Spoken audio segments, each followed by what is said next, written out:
북한이 NLL 너머로 포격을 가하고 우리가 대응 포격을 했다는 군 당국의 발표가 나온 뒤 일각에서는 정부가 국면 전환을 위해 긴장을 조성한다는 의심까지 나오고 있습니다. 그만큼 정부에 대한 불신이 깊고 선거 때마다 불어왔던 북풍의 선행학습 효과가 크기 때문입니다. 정가에서는 김기춘 청와대 비서실장이 교체 대상에서 배제된 것을 두고 논란이 확산되고 있습니다. 실세 총리는 안대희가 아니라 김기춘이라는 논평까지 나왔습니다. 취재 다녀온 김진희 PD 연결해 보겠습니다. 김진희 PD. 네, 김진희입니다. 네, 어제는 총리가 내정됐습니다만 오늘은 여당의 국회의장 후보가 결정이 됐더군요. 네, 오늘 아침 새누리당 의원총회에서 이밖에 정의화 의원이 친박계 황우여 전 대표를 압도적 표차로 누르고 국회의장 후보로 당선됐습니다. 관례상 국회의장 후보는 다수당에서 단독으로 내기 때문에 정의화 의원은 사실상 19대 국회 하반기 국회의장이 됐습니다. 새누리당 국회 부의장 후보로는 정가균 의원이 송강호 의원 등을 꺾고 당선됐습니다. 새정치민주연합의 국회 부의장 후보로는 이석현, 김성곤, 이미경 의원이 등록했고 오는 27일 의원총회를 열어 야당 몫의 국회 부의장을 선출할 예정입니다. 야당 지도부가 오늘 고 노무현 전 대통령 추도식에 참석했습니다. 공식 추도사는 문재인 의원이 했더군요. 오늘 경남 봉하마을에서 열린 고 노무현 대통령 5주기 추도식 공식 추도사에서 새정치민주연합 문재인 의원이 세월호 참사에 대한 정부 대응에는 사람이라는 개념이 없었다면서 세월호 참사의 엄청난 희생은 명백히 이 정부의 책임이라고 질타했습니다. 앞서 오늘 아침 국회에서 민주연합 김한길 공동대표는 노 대통령 5주기에 사람 사는 세상, 사람이 먼저인 사회를 위한 각오를 다시 다진다고 말했습니다. 박영선 원내대표도 사람 사는 세상을 꿈꿨던 노 대통령을 기억하며 진솔함으로 국민과 소통하고 공감하는 것이 얼마나 소중한지 생각하게 된다고 밝혔습니다. 오늘 추도식에 정부 측에서는 박준우 청와대 정무수석, 새누리당에서는 원유철, 류지영 의원이 참석했습니다. 작년에 열린 추도식에는 이정현 당시 청와대 정무수석과 새누리당 최경환 당시 원내대표, 홍지만 당시 원내대변인이 참석했습니다. 네.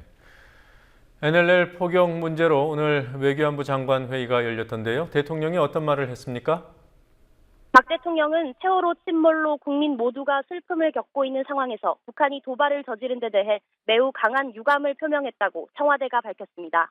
박 대통령은 또 이럴 때일수록 한치의 빈틈도 없이 철저한 대비 태세를 유지하라고 지시했습니다.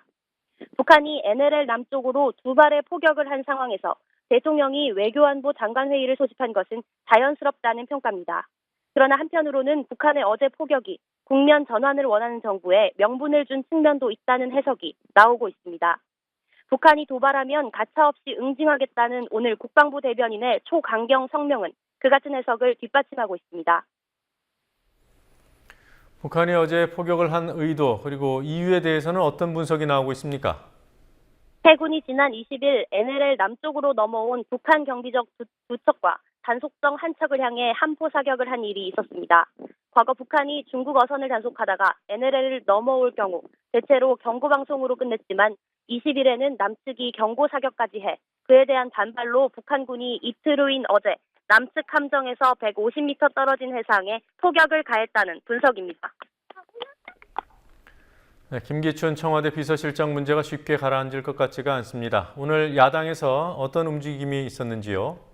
김기춘 청와대 비서실장이 자리를 지키고 있는 데 대해 인적 쇄신의 의미가 없다는 비판이 야권에서 연일 나오고 있습니다. 새정치민주연합은 과거가 미래를 삼켜버린 유임이라는 표현을 쓰며 비판했습니다.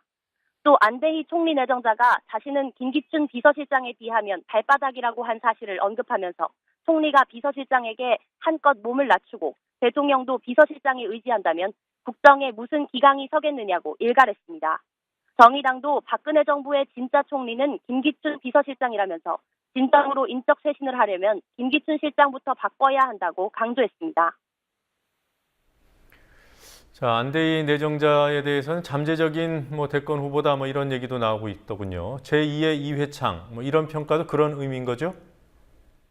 그렇습니다. 안대희 내정자가 겉으로는 극구 부인하지만 정치적 야심을 갖고 있다는 평가까지 겹치면서 여의도 정가에 이른바 안대희 대망론이 퍼지고 있습니다. 검사 시절 얻었던 대중적인 인기에 소신 이미지를 강화하고 거기에 대통령의 신망까지 얻으면 대선 후보로 급상할 수 있다는 겁니다. 그러나 제2의 이회창이라는 평가에는 총리 후 대선 후보가 됐다는 것 외에 다른 의미가 있습니다. 이회창 총리가 김영삼 대통령에게 그랬듯 자신을 발탁한 대통령과 대립할 수 있다는 의미입니다. 그러나 본인이 고개를 젓고 있고 아직 인사청문회도 열리지 않은 상황에서 정치 호사가들의 얘기일 뿐이라는 지적도 나옵니다. 자, 어제는 경기지사 후보들 목소리를 전해드렸습니다만 오늘 인천시장 후보들 취재했습니까?